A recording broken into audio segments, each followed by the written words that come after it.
Rude Lion est un personnage emblématique du rap français et plus généralement de la musique française. C'est quelqu'un qui a navigué dans le Paris de la musique dans les années 80 et 90, qui a gravité autour des cercles du reggae et du rap, qui a fréquenté énormément d'artistes connus, d'Alain Bachung à Daddy Naughty, en passant par tous les rappeurs de la Mafia Quinfri, et ceux qui ont également fait émerger le rap à la fin des années 80, parmi lesquels NTM. C'était un pianiste, c'était un producteur de musique, c'était un manager de groupe.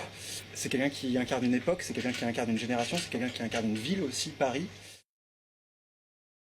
Au cours de différentes interviews qui n'étaient absolument pas liées à Rude Lion, son nom est ressorti comme ça, plein de fois, évoqué par des artistes, évoqué par des managers, évoqué par des producteurs.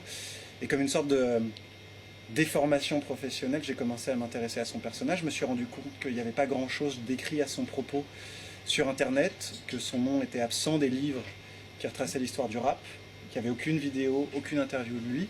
Et donc j'ai commencé à creuser.